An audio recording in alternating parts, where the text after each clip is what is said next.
Hey everybody, my name is Gary Yao, and today I would like to share with you something that has been in my mind, and that is that you probably heard of friends and family in the media talk about the exodus of California moving to more affordable states. Looking at the most popular destinations, I came across two states that came on popping up and being mentioned constantly above all others, and those were Texas and Florida. I would like to take this opportunity to look into why Californians were moving to these two extremely popular states. One of the reasons is taxes. Florida and Texas are known for their affordability. According to, let's say, housing, it is much more affordable there. There's no income tax. It makes for a very attractive option for those seeking financial relief.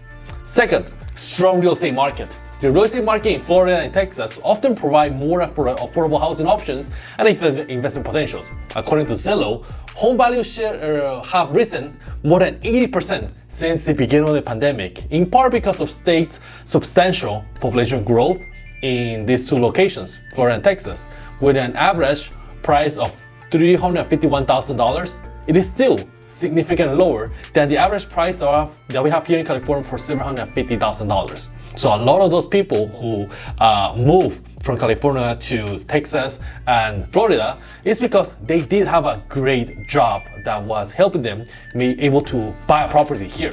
Now, the third is, talk about job, is job opportunities. Texas boasts a booming job market, particularly in technology and energy sectors. Tech giants such as Google, Tesla, Amazon, and Apple are moving their businesses to Austin. This makes the city to become a major hub for technology innovations due to this economic boom that has sparked by these big name tech companies setting up shop in Texas metropolis. The promise for employment opportunities is drawing many professionals. Now that I have reviewed why people are moving to these two states and why they might seem attractive, let's find out by the numbers if this really is the case. Let's start with taxes.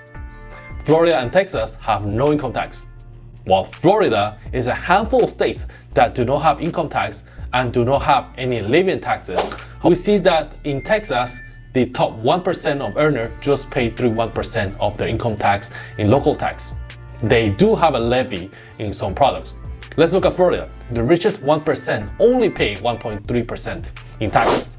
Though Florida doesn't have any personal income taxes, it is ranked in the bottom of states for their overall tax collection and also among the states with the highest taxes on the poor.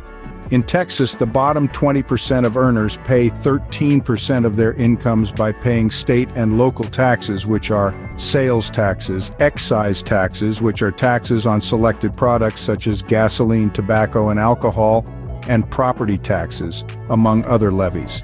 And talking about property taxes, did you know that California property taxes are on average 0.71%, while property taxes in Texas are 1.8%? Well, in your consumer news, housing prices in North Texas have gone up. Are you ready for this? 130% in the last decade. And now homeowners are about to get their annual property tax appraisal. So according to Adam Data Solutions, the average homeowner in Dallas-Fort Worth paid $6,100 in property taxes last year. Compare that to what people are paying in other parts of the country. Nationally, the average single-family tax bill last year was $3,900. That is why Texas is dubbed Texas for its high property tax rate. And that's why we jokingly say that Elon Musk moved his company, Tesla, to Texas and didn't buy a property for himself because of the high property taxes there. Texas is working on reducing its property taxes. However, it means that they will have problems funding some of the social services such as public school, health services, and such. Though nobody likes paying high taxes, we must agree that we have to pay for these services somehow. Let's talk about insurance, the second point. Home insurance in Florida is so high that homeowners have nowhere to go and they're stuck. Themselves, most likely they will have to let go at a lower price because the premium that we pay for the insurance is going to offset the price that they can get. Well, Matt and Lisa, Gallagher Re is a global reinsurance firm. Now, reinsurance is insurance for insurance companies. The company releases its report 3 times a year during key renewal seasons, so January 1st, April 1st, and July 1st. Their latest report shows the cost of reinsurance in Florida rose as much as 40% this month. All of this as more insurers are leaving the state. Picture this. You're in sunny Florida, but instead of enjoying your summer break, you're bracing for the 16th named storm of the season. That's right, since June 1st, Florida's been hit by a whopping 16 storms. Now hop over to California. Sure, we've got earthquakes, but they're so minor we don't even bother giving them names. Just a quick jolt, a little tremble, and we're right back to our day. And yes, our summers can bring wildfires, but here's the thing. Every house in California is required to have fire insurance. High risk, low risk, hillside or not, we're all covered. So while insurance companies maintain a healthy balance, we Californians keep on keeping on, knowing we're protected from life's little shakes and sparks. Let's talk about job opportunities. We are the 5th largest economy, where most of the products that we consume comes through a port in Long Beach. In fact, Long Beach is the 5th busiest port in the world. It's the busiest port in the Western Hemisphere, and it's right here in Southern California. And tonight, Sky 9's Desmond Shaw takes a look at this and its global influence. Well, take a look at this massive economic engine. We are talking about the Port of Long Beach, and together with its adjoining port, the Port of LA, not just a vital part of the local economy, but really the economy of the nation and the world. This is the 5th busiest port in the world, the busiest port in the Western Hemisphere, and it all started in 1899. Have you ever wondered why California is regarded as the world's entertainment and innovation capital? It's not just the glitz and glamour of Hollywood or the allure of the silver screen.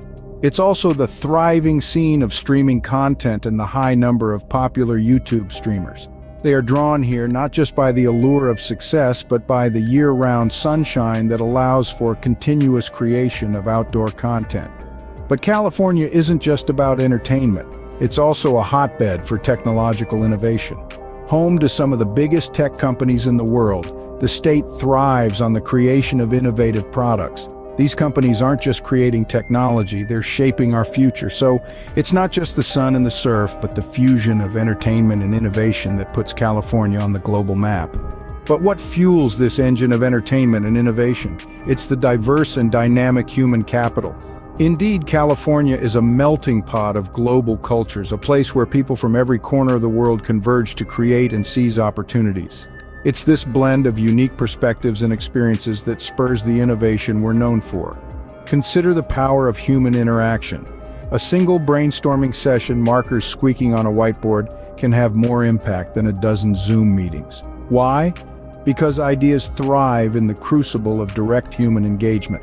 This principle isn't lost on the world's movers and shakers.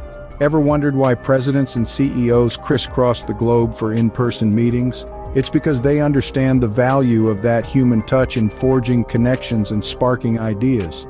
So, isn't it better to have all these companies and opportunities converged in one location? That's the California advantage. A melting pot of diverse talents, ideas, and opportunities. I know that California more than any other state, and I don't know the ins and outs of the Midwest or any other state for that matter. I just want to give a perspective that when moving to another state, be prepared that we're not comparing apples to apples. It's not going to be the same. There are benefits in some areas that might be shortchanged in others, and that's totally okay. To better illustrate, I remember this meme where it says, "Do not California by Texas." Texas is a different place. Why would you want to bring whatever it is that make it home here over there? Yes, there are different things, and if we're going to move, let's make sure that we do not bring, oh, in California, we didn't have this, or we didn't have to pay for this, or we usually have that. Let's enjoy the enriching experience that being in a new location can bring to our lives. Thank you for watching. My name is Gary Yao, and I will talk to you soon.